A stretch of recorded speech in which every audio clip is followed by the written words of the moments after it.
মা নেহা, বাবা শ্রাবণ। বিয়ে আসছে, এই অবস্থা দেখলে তো আমার মান সম্মান সব শেষ। কি ব্যাপার, ঘর মুছে কে? ও, জামাই মনে হয় নতুন কাজের বুয়া রাখছে।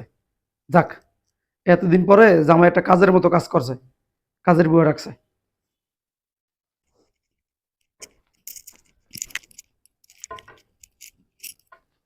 কি গো, এবারে তুমি কাজের লোক? জি। ও, কবে লাগছো? 10-15 দিন হইতেছে। 10-15 দিন না? যাক, ভালো হয়েছে।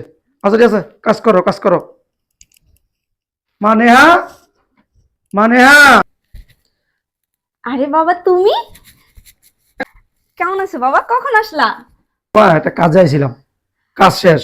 হঠাৎ করে তোর কথা মনে হইলো যে মাইটা একটু দেখে যাই, ভালো করছো। তোর শাশুড়ি দেখে যায়, জামাইটা দেখে যাই। এই কাজের বুয়া রাখছিস না? এতদিন পর তোর জামাইটা কাজের মতো কাজ করছে, বুঝছিস না? অনেক খুশি হয়েছি আমি। ওই তো, মানে আমি সংসারের কাজকর্ম করতে পারি না, তো তার জন্য নতুন একটা কাজের বুয়া এনে দিছে। ও, এই তোর শাশুড়ি কই, জামাই কই? একটু ডাক দিয়ে দেখা করে আমি যাবো আবার। আমার শাশুড়ি, আসলে কি বলবো বাবা, আমার শাশুড়ি তো প্রত্যেক বিকাল হইলে হাঁটতে যায় বাহিরে। আমার শাশুড়ি হাঁটতে গেছে, আর তুমি জামাই বাসায় নাই। তোর শাশুড়ি বিকালে হাঁটতে যায়? কি লেগে, কি হয়েছে? আর বোঝো না, সারাদিন ঘরের মধ্যে শুয়ে বসে থাকে, বোরিং ফিল করে, তার জন্য প্রত্যেকদিন বিকালে একটু হাঁটতে যায়। ও, তো আর কি করার, করাইছিলাম যে তোর শাশুড়ি একটু কথা কমু, জামাইলের কথা কই, এবার যাবো। বললো না, আচ্ছা ঠিক আছে, আমি যাই গিয়া, অন্য সময় মনে। বসো, কিছু খাওয়া দাওয়া করে যাও। না রে মা, আমার কাজ আছে না। আচ্ছা ঠিক আছে, আমি পরে আবার এক সময় মনে। আচ্ছা, সাবধানে যাও তাইলে। আচ্ছা, নিজেদের খেয়াল রাখিস, হ্যাঁ? আচ্ছা। আর শোন, তোর শাশুড়ি খেয়াল রাখিস, আচ্ছা। শাশুড়ির যত্ন করিস, শাশুড়ির সেবা করিস, শাশুড়ি কষ্ট দিস না। আচ্ছা ঠিক আছে, আর তোমার ওষুধগুলো তুমি ঠিক মতো খাইও। আচ্ছা ঠিক আছে। আচ্ছা। আরে আব্বা, আসসালামু আলাইকুম, কেমন আছেন? ওয়ালাইকুম আসসালাম, বাবাজি ভালো আছি, তুমি কেমন আছো? আমিও খুব ভালো আছি। কখন এসেছেন? এই তো কিছুক্ষণ হইলো, ওই একটা কাজে আইছিলাম আর কি। এখন কাজ শেষ তো, পরে কইলাম তোমাকে একটু দেখে যাই। তোমার তো দেখলাম কপাল ভালো, তোমার মায়ের তো দেখতে পারলাম না। তোমার মা বলে, আমার মায়ে কইলো বিকালবেলা হাঁটতে যায়। কি? আমার মা হাঁটতে গেছে মানে? আমার মা তো হাঁটতে যায়নি। এই যে মা কাজ করছে এখানে। এই যে তোমার মা, কি কইতেছো তুমি? হ্যাঁ, এটাই তো আমার মা। দেখতেই তো পাচ্ছেন কাজ করছে। মা ওঠো। আমার মা তো সারাদিন বাসার কাজ করতেই থাকে, কাজ করতে করতে সময়ই পায় না সে কখন হাঁটতে বের হবে। এই তো এখানে বসে বসে কাজ করছিল, আর আপনি খেয়াল করেননি এখন বাবা? না বাবা, ও তো মাথা ঘুমটা দেওয়া ছিল তো, খেয়াল করি না। কিরে, তুই না বললি যে তোর শাশুড়ি হাঁটতে গেছে? হ্যাঁ, আমি যা করছি ইচ্ছে করেই করছি, তো কি করবো বলো তো? উনি কি বুড়া হয়ে গেছে নাকি? আর এই বয়সে যদি একটু কাজকর্ম না করে, শরীর হাত পা না নাড়ে খায়, তাহলে তো রোগে বাসা বাঁধবে। এই জন্যই আমি তার ভালোর জন্য এই বাসার কাজ করাই। কত বড় সাহস, তুই আমার মায়ে আমার লাগে মিথ্যা কথা কইছস? হ্যাঁ, বাবা, তুমি আমাকে বয়স বেশি হয় না তার জন্য তোর শাশুড়ি কাজ করাবি? এই, তোর এই বাড়িতে বউ বানায় কেন আনছে? তোর কাজ কি, তোর দায়িত্ব কি? তুই সাথে সময় বসে থাকবি, শুয়ে থাকবি? তা বাড়ি সংসারের কাজ যদি তোর শাশুড়ি করতে হয়, তো তুই বাড়ি বউ কেন হইছস? হ্যাঁ, বাবা, তুমি তো আমার বাবা, তাহলে আমার শাশুড়ির হয়ে কেন কথা বলতেছো? আমি তোর বাবা, কিন্তু স্বার্থপর বাবা না, বুঝছ না? বাবাজি, এগুলা কি? এগুলো আমি কি দেখতেছি? ও পরের মেয়ে, আমার মেয়ে, আমি মেনে নিলাম। কিন্তু তুমিও তো আপন মা, তুমি আপন ছেলে। তা তোমার সামনে তোমার মা বান্দির মতো খাটতেছে, বাড়ির সব কাজ করতেছে, তুমি আমার মেয়ের কিছু বলো না? বাবা, আপনার মেয়েকে কিছু বললেই তো সে সংসারে অশান্তি করে, তাকে কিছুই বলা যায় না। আপনার মেয়ে তো সংসারে কোনো কাজই করতে পারে না, না পারে রান্না করতে, না পারে ঘর গোছাতে, না পারে থালা বাসন এসব পরিষ্কার করতে, সে কিছুই পারে না। তার কাজের জন্য সে কাজের লোকও রাখতে দেয় না, সে কিনা আমাকে সন্দেহ করে। এর জন্য সে আমার মাকে দিয়ে সারাদিন বাসায় সব কাজ করায়। আমার মা যদি কিছু বলে, আমায় যদি বিচার দেয়, তার জন্য যদি আমি ওকে কিছু বলতে যাই, ও আমার সাথে অশান্তি করে। বাবা, কোন ছেলে মানুষ চায় সংসারে অশান্তি করতে? তাই আমি অশান্তির ভয়ে ওকে কিছু বলি না। বাহ বাবা, চমৎকার ছেলে তুমি, চমৎকার ছেলে তুমি। তোমার মাকে দিয়ে কাজ করা, বাড়ির সব কাম কাজ করায়, হ্যাঁ, চাকরের মতো রাখা দিছে, আর তুমি অশান্তির জন্য চুপ করে রইছো। হ্যাঁ, না বাবা, আসলে সেরকম কথা না। আমি মানছি যে ও অশান্তি করছে, ওর সাথে যদি অশান্তি করে ওকে আমি বাসা থেকে বের করে দিই, এমনকি ওকে যদি আমি ডিভোর্সও দেই, কি হতো তাতে? আমি অন্য একটা মেয়ে বিয়ে করতাম, সেই মেয়েটা তো ওর থেকেও খারাপ হতে পারতো। এমনও হতে পারতো যে ওকে ডিভোর্স দিয়ে দিলে ও অন্য সংসারে গিয়ে অশান্তি করতে পারতো। এটা তো কোনো সমাধান না বাবা। এর জন্য আমি ভেবেছি আমার মা আমাকে ছোটবেলা থেকে কষ্ট করে বড় করে তুলেছে, যেহেতু এখনো কষ্ট করুক, কি আর করার। ছি ছি ছি, কি রে, হ্যাঁ কি বলতেছে জামাই?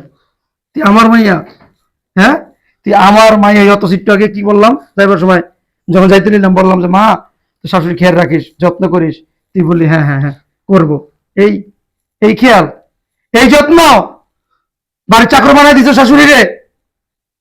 এই একটা মানুষ যদি কোনো কিছু না পারে, শাশুড়ির সাথে আইসা শাশুড়ির সাথে ভালোবাসা দিয়ে সবকিছু শিখে, তুই পাক করতে জানো, সংসারের কাজ জানোস না, তুই শাশুড়ির সাথে তুই শিখবি এগুলা।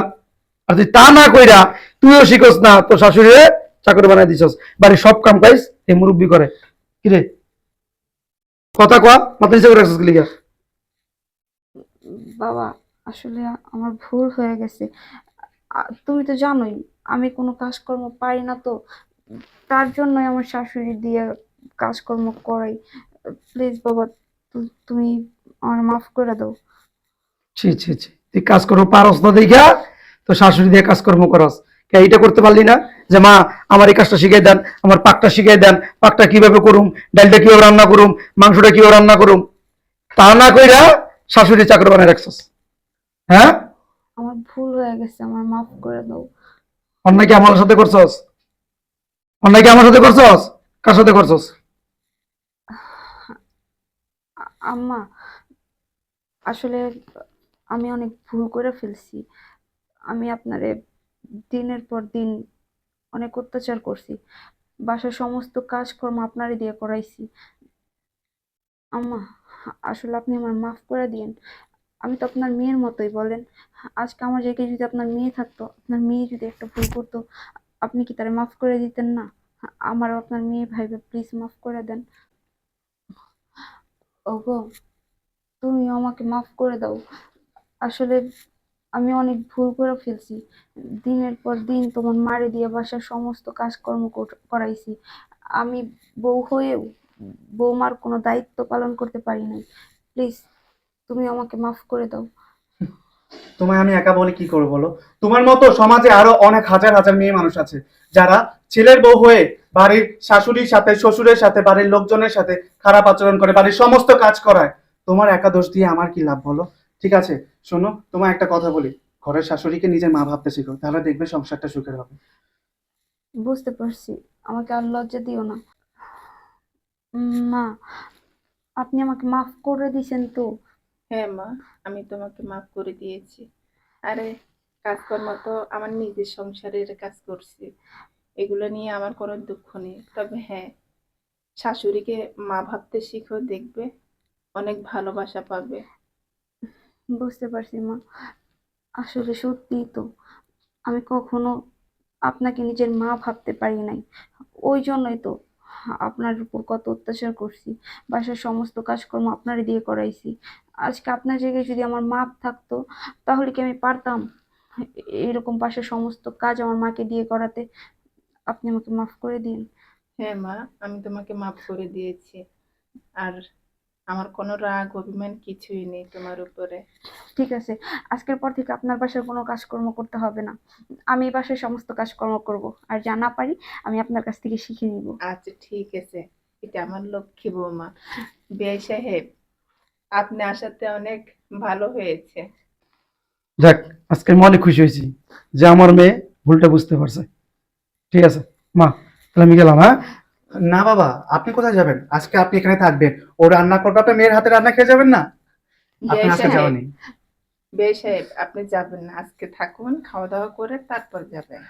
বেয়াই সাহেব, আপনার মেয়ে তো রান্না করতে জানে না। আজকে আমি সব কিছু দেখিয়ে দেখিয়ে দেব, কিভাবে পোলাও রান্না করে, কিভাবে মাংস রান্না করে। আপনার মেয়ে রান্না করবে, আপনি খেয়ে তারপরে যাবেন। হ্যাঁ বাবা, ঠিকই বলেছে মা। আপনার মেয়ে রান্না করবে, আপনি খাবেন, আমরা সবাই মিলে একসাথে খাবো, কেমন? হ্যাঁ বাবা, চলো। মা চলেন, আপনি আমাকে রান্না শিখিয়ে দিবেন। হ্যাঁ চলো বৌমা। চলো বাবা, আসো চলেন তুমি। বাবা।